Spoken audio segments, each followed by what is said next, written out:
Okay, Trish and Mark Tatunji, and welcome to Getting Raw. Today, I think we should be on a beach, relaxing somewhere else, not here. But it's raining. It's raining. That's the only reason why I've got Mik Forfa in today, because generally he'd be on a beach, relaxing. All your systems are in place already for your trainers. So it's a rarity that we see in here at the office, a rarity. If you ever read the 4-Hour Work Week, if you're familiar with this, or the 4-Hour Body, this is, I think you've read this a few times, haven't you? I read that the moment it came out. Yeah. I actually went to the bookshop the day it came out in Australia, and I bought myself a copy, and then I bought the audio book, and I've been listening to it, applying the principles for the last, I don't know how, when did it come out? 2 years ago? I think it was about 3 years ago. I got this in the States when I was when I met Tim, and I got it back then. So if you haven't seen Mik, he runs a company called Fitness to You. Personal trainers, boot camps. And the reason why I have it as a joke with him, because he's recently moved to Fingal Bay. Where is Fingal Bay? It's in Port Stephens, just past Nelson Bay, about 5 minutes outside of Nelson Bay. Okay, so you generally won't see the guy. He'll disappear, and then he'll rock up, you know, looking like November every day. And the thing I love about Mik's style is that he keeps it real, and he really uses the principles, because you got a boot camp running around Sydney, right?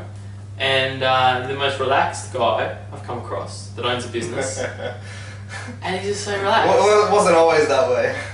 So I want to know your story. Tell me about what you guys do at Fitness to You and your style of owning a business. Basically, my goal was to not get, you know, my primary goal wasn't massive amounts of money. It was more lifestyle. Is get a nice income, nice amount of money, something that can continue growing while I'm not there, but get a nice lifestyle. So my goal for the last, say, 2-3 years was to have a business where I don't have to be there. It will continue growing at a nice rate while I'm not there, but when I'm there and when I'm putting my effort in, it just speeds the growth up heaps more. So, you know, when I'm there, you know, I can double the growth within a matter of a few or a couple months. When I'm not there, it just continues growing on its own, systemized. You know, I'll check, you know, probably down to about half an hour a day. Half an hour a day? So you really are going the 4-hour work week? Well, yeah, I mean, you know, it's probably 2.5 hours. But I mean, there's always, you know, there'll always be one thing or something that, you know, messes up here or messes up there. So you have to correct it, you have to fix it. You know, maybe even put a new system in. But you get to a point where it's so systemized that there isn't really that much more to do other than just, you know, speed growth up. So really, you know, I think the big problem with that is that trainers and business owners, what happens is they want more, and they keep wanting more and more and more. And so you said that you just want to create an income where you can actually have freedom and not focus too much on, you know, just supercharging the growth, and then obviously you've got, you know, more issues with business growth. You just really want the lifestyle, things to run themselves. But how do you stop? Don't you want more? Look, I guess it comes from, you know, I grew up with parents that were workaholics. Yeah. And I just asked myself, what the hell's the point of that? You know, you've got to watch out. So many people, rather than creating a business, they create a monster. Yeah.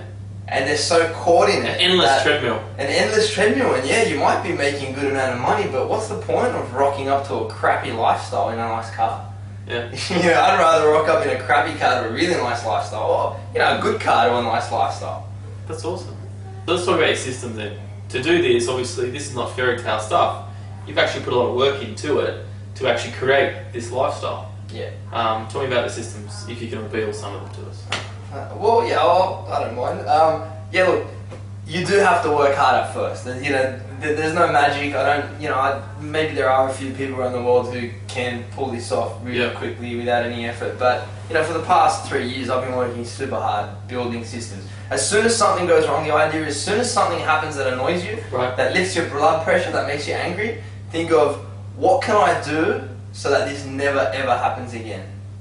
You know, what can I do to make it never happen again? Exactly. You put in a system, you know, if it's a customer complaint, for example, okay, what can I do? What can I manage their expectations in some way by giving some information that they're not getting at the moment, you know, which will then mean that they don't have that complaint ever again.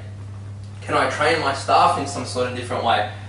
can I create an induction? So I've got induction systems that go for 9 months. Okay. I press play on my client relationship management system, and it sends out emails and videos and stuff to my trainers for 9 months, and it covers all the bases. And the thing I found with setting up systems is you can give someone a 10-page manual, but realistically they're going to get maybe 2 concepts out of that. Sure. So the idea is to give them a little bit over a long space of time. So your trainer signs up and you're literally giving them all the systems as they're going. As they're going, yeah. You give them the most critical stuff up front, and you make sure that they've read it. You give them questionnaires online. I've got online assessment things where the trainer goes in and fills out questions.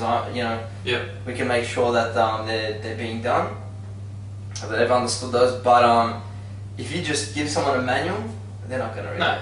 So yeah, you've got as they need it, and over time, it's like marketing. You've got the idea is internal marketing. There's external marketing to clients and internal marketing to your staff. That's really cool. That's like the golden nugget I think this conversation is internal marketing to your staff. Same concepts as external marketing. Continue to give them information that they need, yeah, but a systemized approach. And you've got to make sure that it's readable. So it's the same concepts. Make it pretty. Make big headlines. Make the things that you really want to focus on stand out.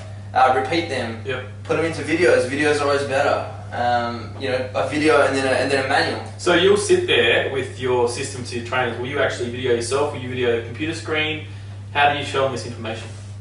Whatever you think is going to be most effective. What do you do? All three. All three? Yeah. Okay, so you video yourself, you video on like Camtasia on the computer screen, and... I try not to video myself too much because I don't want to make myself the focus of the business. I want the business to be the focus. The focus. Yeah.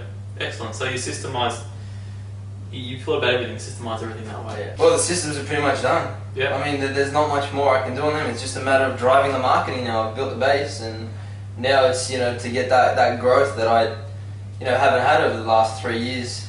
And I think we were talking before, I caught up with you a couple of weeks ago, and we mentioned about, so that roller coaster where you're pushing for work, and then you're relaxing, and then you're going up again, and you're going down, and you're sort of saying from your experience, the down phase, like when that holiday phase when we're just relaxed, or that we've pushed work for 3 months, then we've just got to chill out, that's the phase that you really get things moving, don't you? That's where you get the results. I mean, we've got to apply the ideas of fitness training to ourselves and to business. I mean, when do you get the results after you've done, when you're working out? It's in the rest, right? You've broken the muscle, so now you need to get them to recover. It's the same with your business. You just put the hard work in. Yeah. You put all that hard work in, then when you're resting, magic starts happening. It's because you just put that hard work in.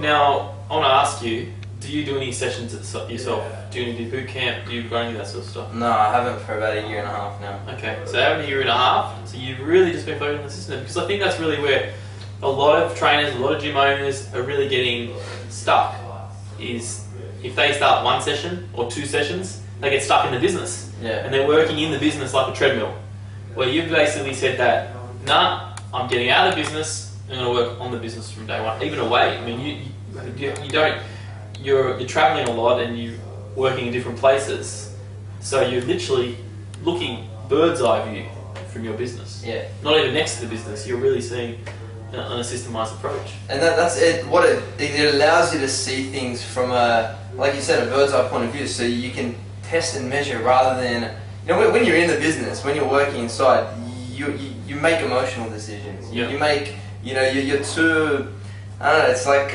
you've got blinders on. You can't see things for what they really are. And it's when you step out of it, that's when you can really see things, as the mechanics behind it, and you can say, okay, that needs to be fixed. That needs to be fixed there. But also, going back to one thing you said, when I got out of personal training, when I got out of taking the boot camps and stuff, there's a point at which, if you're serious about your business, if okay, I'm going to be doing this for the next 5 years, for the next 6 years, whatever. There's a point at which you need to say, okay, do I want to keep being a personal trainer? Is that my passion, or do I want to run a business? And at that point, you might have to take a pay cut where you're not getting that money from your clients as a personal trainer anymore. But the mentality that helps you through that is, for example, your charge out rate is $80. Let's just say hypothetically you're paying your trainers $50, just as a hypothetical. Well, some people think, well, if I start personal training, I'm going to not get that $80 an hour. Sure. Well, no, you're not going to get $50 an hour. So as a personal trainer, you're only making $50 an hour because you can get someone else to do that session for $50. Yep. So suddenly, you know, if you look at it from that point of view, if you've got 30 sessions a week, let's just say, at $80 a session, what's that? Anyway, let's just say that's all we got to calculators for you. Exactly, yeah, that's true. So you've got to multiply. You know, you've got 30 sessions. You've got to multiply by 50 now. So instead of making that, you know, $2.5 grand, you're actually making $1,500 as a personal trainer. So it makes the blow a little bit easier to take. Sure, no, that makes sense, and it's really thinking that long picture where yes, you need to get more clients in, but then you've got the time and the systems you're putting in place to do so. And I think that's the biggest key where really fitness industry trainers need to wrap their heads around. And if that's the way they want. But if they want to become if they want to continue doing that personal training, that one-on-one, sloshing it out, 6 a.m. in the morning, you know, 9:10 p.m. again, go ahead, do that. But you've just taken a completely different approach, which I love. It's awesome. I've gone to the extreme. You know, alternatively, you could stay in the morning sessions and not do the evening sessions, because then you can do the morning sessions, then build the business during the day. It's hard to do both, morning and evening, and build the sessions. I did that for about a year and a half. Yep. And it burns you out. It really does. I wouldn't advise that. I think that's a good idea. So if you don't want to do the whole let's move and relax and lay on a hammock all day long, no, he doesn't do that. But you can do that AM session. So advising trainers from 6 to 10. And be really strong that you can't have those clients in the evening. Yeah. And be very focused on that. I like what you said about being strong. It's so easy when you're getting inquiries and you haven't got trainers to take those sessions. It's so easy just to go, all right, well, I'll train you myself, but you have to be strong. Yeah, because I'll get the $160 a week. No problem. It's Christmas coming up. I'll put it in my pocket. No dramas. Yeah, you've got to be strong. You've got to look long term. Again, it's that cycle. You're making heaps of money as a personal trainer. You have to take that cut. Yeah. And it goes down, but then once you've got the stuff, your business together, you're going to be making twice as much money as you ever did as a personal trainer. Yeah. So you just got to take the cuts early on and then watch out for the growth and the lifestyle. I think that's a really important key. I think you really got to figure out what lifestyle. And I think that's the beauty of being in the fitness industry, is that you can be a trainer and you can be in this industry and work your own hours. And a lot of trainers going, I've got to work in the evenings and mornings, but here you are, you're changing that and you're moving around. And I remember I used to work on cruise liners. That was, you can go travelling. So you can go travelling and doing this. There's so many different options you can be in this fitness industry and what you can do, but you've really got to think about it before you just go leaping in. Oh yeah. Yeah, look, whenever someone asks me for business advice, or someone that's got a job, 9 to 5, and they want to get into business, and they've got, everyone's got their ideas, I've got this great idea. Look, there are thousands of ways to make money, this, there are, but you've got to go first, where do I want to be, and work backwards from there. Yep. It's like with fitness, what do you want? Do you want to build strength? Do you want to build power, and then work backwards from there? Yeah. With business, do you want to build lifestyle? Do you want to build income? Exactly. Do you want to work? Do you want to work less? What do you want? I think exactly. It's good. I think it's a good way to end. Because you can be a personal trainer and make heaps of money. You could charge, if you find the right niche, you could easily charge $150 a session. Sure. As a trainer yourself, and do 4 sessions a day, 5-6 days a week, and have the best lifestyle. Do the training, but you've got to be smart about it, and you have to find that niche. You have to know how to get that niche. And you've got to remember to stop when you got to stop, and not lower your standards. If someone comes along, if you're charging $150, and someone comes along and says, well, how about I give you $100? You're like thinking, oh, well, $100's still pretty good, but you've got to say no. Yeah. $150, that's it. It's good advice, good tips, and I think the next time we catch up with you, I'll be coming up your way, and we'll go on the beach or something.